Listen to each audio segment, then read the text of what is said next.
Morning at NTV. We are live from Kampala Serena Conference Center. I'm Andrew Chamagera. Now, most presidential campaign and, presidential candidates are fade away as soon as campaigns are done. And, they move on. But some of those winning and the others keep on condescending and lamenting. But my next guest is not willing to let his ideas go just like that. With me in studio, I have Mr. Joseph Kabuleta. Good morning, my elder. Good morning. How are you? I'm fine, sir. Your elder and your pastor. Now the conversation comes from the divine spectrum to the physical spectrum. How have you been holding up? I've been holding up well, and as you said, I didn't want my ideas to go to bed just because there was an unsuccessful electoral process for me. Yes. And neither did I want the ideas of so many other people who are in a similar position, who stood on the base of so many good ideas, but somehow were not successful, got fewer votes than they required to be declared winner. Okay. Now, all those people, we believe, have ideas, have a love for the nation, have things that they wanted to do for their communities. However, they didn't get enough votes to go through. But we do not want those ideas to be put in a deep freezer somewhere for 5 years until the next election cycle. Now, I saw you online doing something called about the economic dialogue. What is this about? Are you calling us to talk about money? Are we getting the money? How are we getting the money? That's exactly what I'm doing. And my format is because, as I was telling you, I didn't want anybody's ideas to go to bed. Yes. Because I didn't want mine to go to bed either. Yeah. So we are calling on everybody who lost in the election, runners-up, first, second runners-up, and so on. And we're creating a platform for them, because typically in our politics, after you lose, nobody wants to hear what you have to say until perhaps the next election cycle. And so all those ideas are kind of thrown away, and we do not want that. So the National Economic Empowerment Dialogue, NEED, which was created because there is a need of economic empowerment. Now, calls upon all those people joining us who did not go through, who want a platform. So we are creating a platform for them to come and actually give the ideas, and then we kind of process those ideas into some major thing, especially about economic empowerment, because that's the most urgent need, pun intended, in the country right now. So this is precisely what we are doing. When you're launching these, if I could follow it rightly through the tweets, so I was following the conversation on Twitter. You said you have a team all over the country that is already expediting this conversation, cascading it down.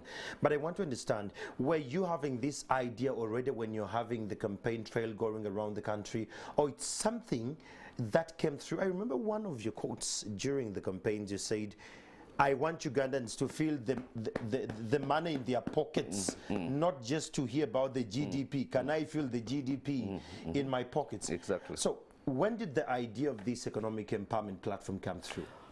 In fairness, during the campaigns, I didn't have the idea. Okay. But after the campaigns, you know that you have so many ideas. Now you're saying, where is the platform? Then you discover that there are so many other people who have similar ideas but do not have a platform. Now, of course, those who went through have platforms. I mean, parliament, national, city councils, and so on, because they are successful. So they have a place where they can go and give their ideas. Yeah. So we are not concerned about those. Yes. Now we are concerned about those who have ideas and have no place to take them. So a few people approached me and said, "This is what we have in plan, and I want you to spearhead it." And I felt it was a tremendous idea. And but the people whom we've chosen from across the region, which we divided into 17. Okay. And 17 what zones? We'd call them sub-regions, but there are 15 regions from previously. I mean, the classic 15. Yes. But because we are talking about economic empowerment, we were forced to divide Buganda into 3, because the conversation that somebody in Kampala has about economic empowerment is going to be different from that one in Rakai, or in Luweero. So we said that we cannot gang up the whole of Buganda, since much of it is, and the bigger population is urban areas, and their kind of conversation on economic empowerment is different. Different from those who are in rural areas in Buganda. So because we divided Buganda into 3, then now that makes it 17.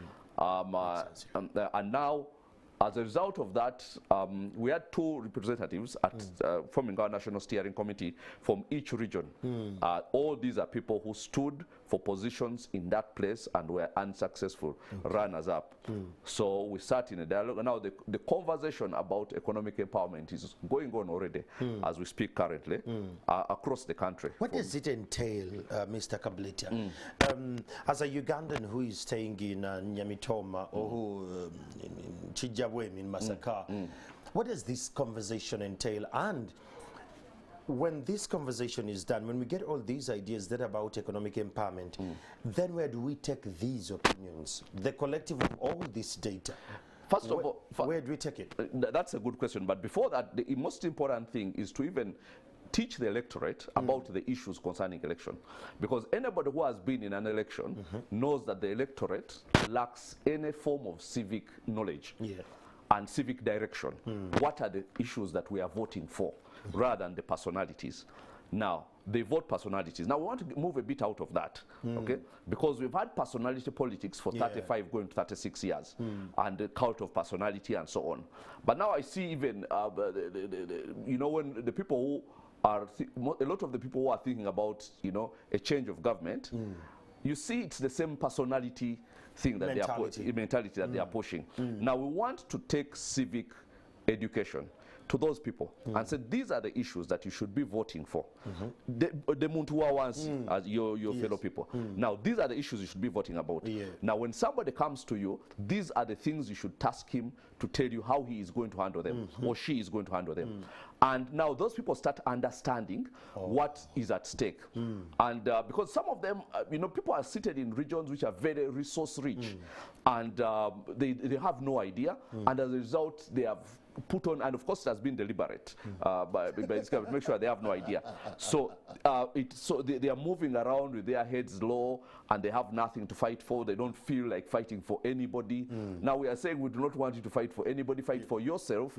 Fight for the resources that are in your place, where you are born or where you stay, and that is a good enough reason for you to awaken. Because so many people don't understand. Because when we go and tell these people now, do you know that in this region of yours, this is how rich you are? These are the resources that are there. Now, do you know that if you are given a fraction of them, you actually wouldn't be dying of poverty? And I give the example of, imagine if my father died and I thought he was a pauper, so I just say, you know, I bury him and say, now let me start hustle. And I roll up my sleeves and go into a hustle. Then at some stage, somebody comes and tells me, actually, your father was not a pauper. He was a rich man. He owned land, you know, people, and then you start finding land and buildings and so on. Now, somebody who had settled into this, you know, hustle and so on. I said, no, I have to fight for my property because you know that's You're the now thing. awakened. Now I'm awakened. Yes. Now this is what we are doing because all the regions in this country have resources that are exclusive to those regions, and we want the people in those regions to know what resources they are. And we want to awaken them, number one, to the issues they should vote about in future, number two, to the fact that they're entitled to having a slice of those resources. Because there is a lot of places where a lot is being taken out, but the people from where it is taken have not benefited a penny, and they are living in abject poverty. Now, because they are being told somehow, your father, using my metaphor, your father was poor, you know.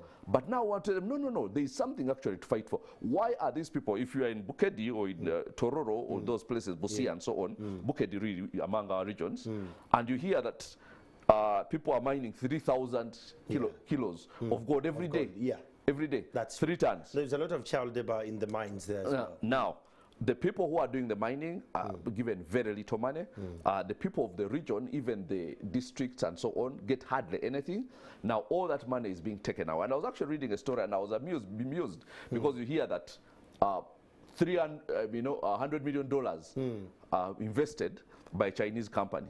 Then you say that sounds good. Until you hear that actually they're taking out 3,000 kilos of gold. The capital flight is now 3,000 kilos of gold. I'll tell you, a kilo of gold on the market should be about $55,000. So a ton is about $55 million.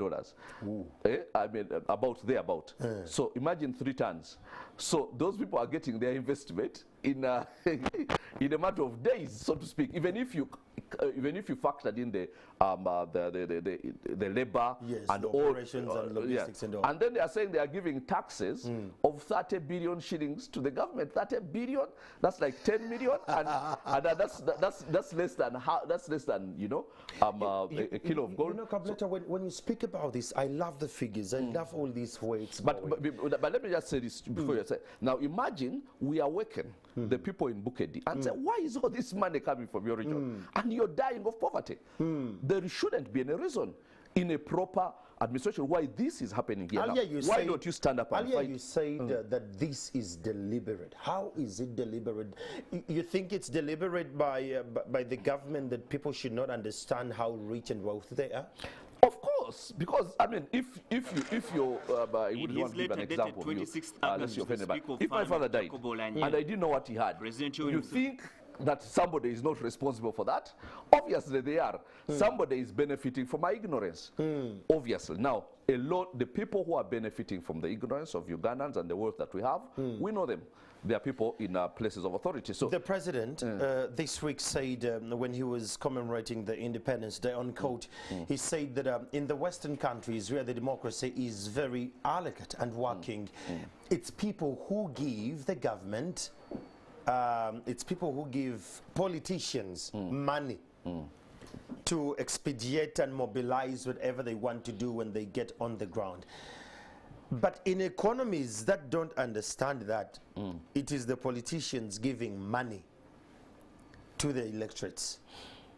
How does that fall into the economic empowerment bit? First ask him that who are the people who financed the Luwero War? They were the people actually there who were selling their coffee. Okay? So now why don't they have anything to give for any cause? Who caused them to be so poor in the 35 years that previously they were actually funding a revolution which they thought was about them? Of course, all of them have since been disappointed, but they thought this was a revolution about them, and actually in their small way they were funding it. So now, where are those people? Can you go to Luwero right now and find people who are funding a presidential campaign, for instance? Aren't they too poor to do that? Who made them poor? And who is benefiting from the fact that these people who were once empowered are actually depending on handouts? It is he himself. Okay, it is his handiwork. Okay, so now the reason the people in the West actually, presidents who are going to campaign, have platforms of people who fund them, is because number one, they have clear policy. And the companies, the people, the small businesses, the personalities who give money feel they have a benefit from that platform, from those policies that this person is fronting. So they say, now, if this person goes through, I'm going to contribute to his success. If he's successful, he has said he's going to implement these things, and I intend to be a beneficiary of what he's doing. So that is the basis of it. That's the return to investment. Now, I want to tell you, I want anybody to tell me, apart from his family and the nucleus of people around him. Come on. No. I want you to represent your people very well. Please, carry on. But now, I want you to tell me who is a beneficiary of Museveni's going through. First of all, I mean, who is going to, locally, and anybody who has no attachment to him whatsoever, who is going to say that the policies this government is doing are going to benefit me, who is a local indigenous person and is not attached in any way, is outside of the nucleus of lobbying that exists around the presidency and so on. Now you see, you're saying you're on ground, you're trying to fight against the personality politics, and you want now objective, issue-based kind of politics. But again, you're still cascading it back to the personality of Museveni. Now, can we have the conversation way above Museveni? This is the problem I have with you people in the media. You ask me a question about what Museveni said. Yes. And as a guest of yours, I am duty bound to answer the question. Yes. Then when I answer I want you to cascade it to governance.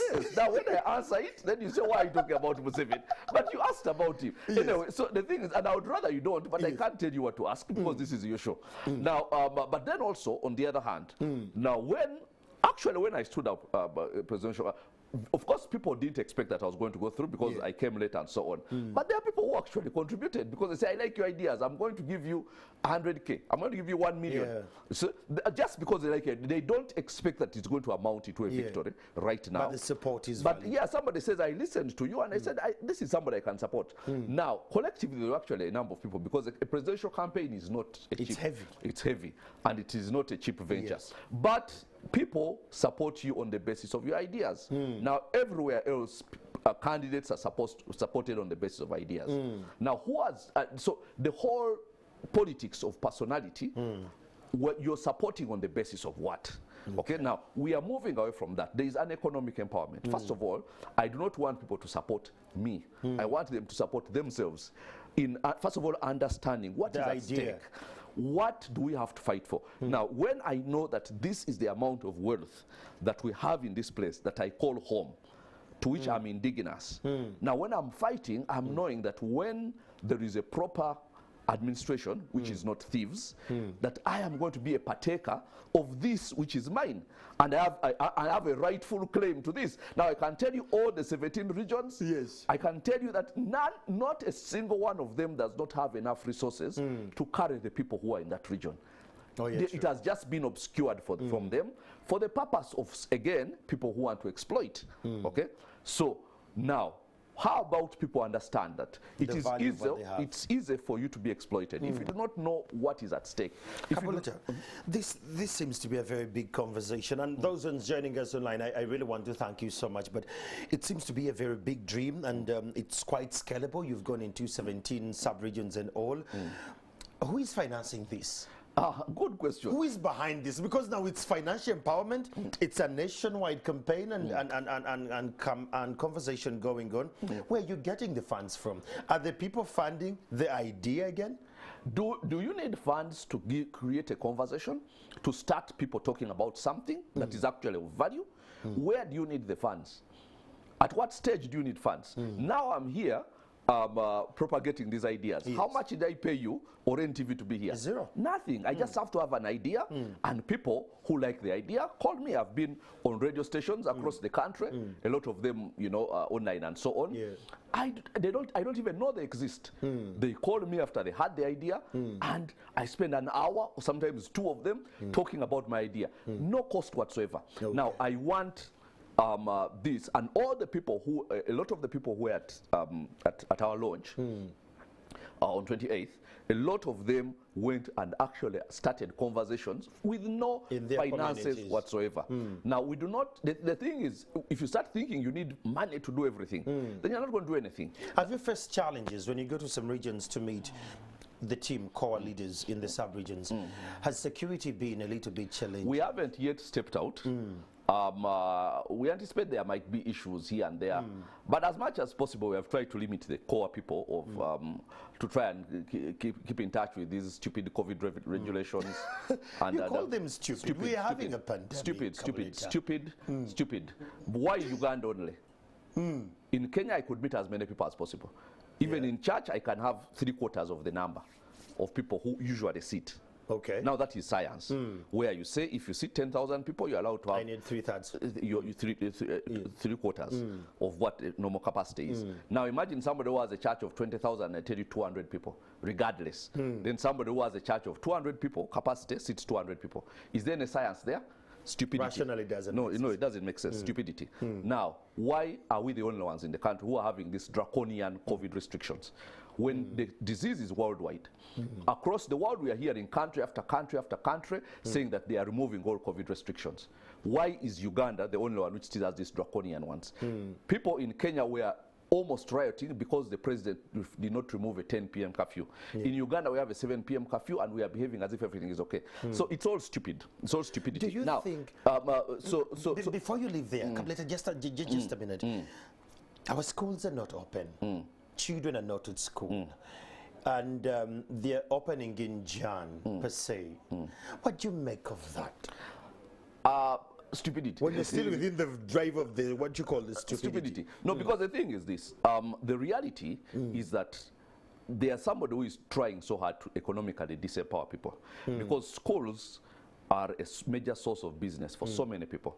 Now, all those people are in the limbo. There are things which have been closed, which do not need to be closed. Now, if you go across board, for instance, to Kenya, I'll not give examples of Tanzania and Burundi, because for them, they treated COVID with complete contempt. And I can't say Defiance. And contempt, really. And I can't say that there's any price they've paid. They seem to be doing better than us, actually. Tanzania, in the 1 year when we were closed down, increased its its balance of trade with Kenya from a very big negative to a positive, just because of 1 year of Kenya being in and Tanzania not being. So when I was there, everybody was telling me in the period of COVID, when all the world was locked down. Made more figures. No, forget about, I'm talking about individuals, because you know, there's the big figures, which I also follow. But I want to hear people's individuals. Yes. So I was in Zanzibar, and this man was telling me, whoever did not build a house in COVID is not going to never build build. Yeah, because there were all these Bazungu there, full, every single accommodation, from the most expensive to the cheapest, were full to capacity. Wow. All the people who are in the, you know, it's tourism mostly. All of them were making loads of money during that period. Now, all of them were happy.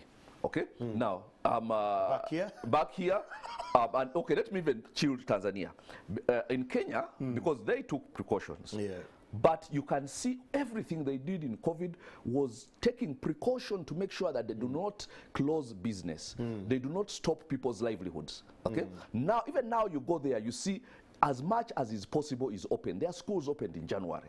Everything that can be open is open. While, of course, even as soon as you cross there, they'll be giving you figures of people who are tested positive and so on. So they are keeping on the precaution.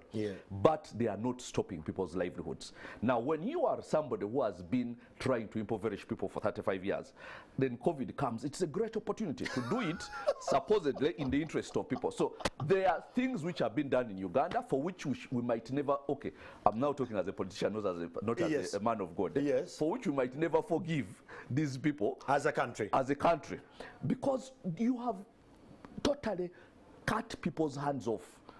For what? And for what? Well, this conversation can go on again and again. Mr. Kabuleta, I just want to know, for Ugandans who are out there, how do they join the economic freedom? In your parting shots, how do they join the economic empowerment conversation that's going on nationwide? Oh no, but there are quite a number. Depends on which regions they are. In all the regions, there are people who are actually getting people. And for the start, we had politicians or people who have an interest in politics, who have expressed an interest in politics, but we aren't successful because we want to first of all generate the ideas in a specific direction. Now, all of them have ideas in different areas, education and so on and so all that. But now, as we want to focus on economic empowerment, how do the people of your region get economically empowered? What do they know about economic empowerment? What do they know about the resources that they have? Now, are they talking about that every day? Now, I can tell you this, Andrew, that if that's the conversation people are talking about every day, when election cycles come, they will be alert to what the issues are. Now, that is what has been lacking in our electorate, really. So you can't trust whom they are going to throw up.